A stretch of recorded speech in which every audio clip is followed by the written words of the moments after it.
দেশের ব্যাংক খাতে দীর্ঘদিন ধরে চলে আসা আর্থিক অনিয়ম, দুর্বল ঋণ ব্যবস্থাপনা এবং রাজনৈতিক হস্তক্ষেপের প্রেক্ষাপটে বাংলাদেশ ব্যাংক ৫টি ইসলামী ব্যাংককে একীভূত করার উদ্যোগ নিয়েছে।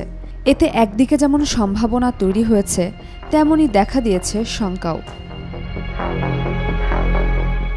ব্যাংক খাতে আস্থা ফেরাতে এবং দীর্ঘদিন ধরে লোকসানে থাকা ফার্স্ট সিকিউরিটি ইসলামী ব্যাংক, সোশ্যাল ইসলামী ব্যাংক, গ্লোবাল ইসলামী ব্যাংক, ইউনিয়ন ব্যাংক এবং এক্সিম ব্যাংককে পুনরুজ্জীবিত করতে একীভূত করার উদ্যোগ নিয়েছে বাংলাদেশ ব্যাংক।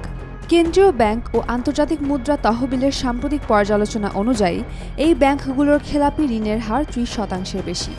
একই সঙ্গে এসব ব্যাংকে প্রভিশন ঘাটতি ও সুশাসনের অভাব রয়েছে। এককভাবে চলতে থাকলে এসব ব্যাংকের কারণে সার্বিক ব্যাংকিং খাত ঝুঁকিতে পড়ার আশঙ্কা দেখা দিয়েছে। এমন প্রেক্ষাপটে কেন্দ্রীয় ব্যাংকের সিদ্ধান্ত এই ৫ ব্যাংককে একীভূত করে একটি শক্তিশালী ও পরিচালন দক্ষ ইসলামী ব্যাংক গঠন করা। বাংলাদেশ ব্যাংক বলছে, ৫টি ব্যাংককে একীভূত করা গেলে ব্যাংক খাতের আস্থা ফিরে আসবে, পরিচালন ব্যয় কমবে এবং ঝুঁকি ব্যবস্থাপনা সহজ হবে। এরই অংশ হিসেবে অভ্যুত্থানের পর এক্সিম ব্যাংক ছাড়া বাকি 4টি ব্যাংকের পরিচালনা পর্ষদে বড় পরিবর্তন আনা হয়। এ 4 ব্যাংকে স্বতন্ত্র পরিচালকদের দায়িত্ব দেওয়া হয়। এদিকে অনেকে সম্ভাবনার দিকে তাকিয়ে থাকলেও গ্রাহকদের মধ্যে আমানত নিরাপত্তা নিয়ে উদ্বেগ রয়েছে। কর্মীরা শঙ্কায় রয়েছেন চাকরি ও অবস্থান হারানো নিয়ে। এরই মধ্যে কিছু ব্যাংক আমানত হারাতে শুরু করেছে।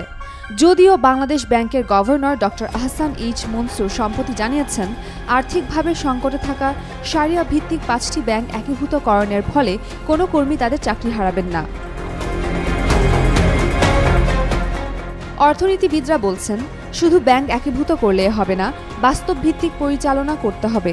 5 দুর্বল ব্যাংক মার্জ করে একটি শক্তিশালী ইসলামী ব্যাংক গড়ে তোলা সম্ভব। আর এটা করা গেলে একদিকে ব্যাংক আর্থিকভাবে স্বাবলম্বী হবে, অন্যদিকে আমানতের সংখ্যাও কাটবে। Desk report, Daily Sun. For more updates, follow us on Facebook, subscribe our YouTube channel, get the latest update on www.daily-sun.com.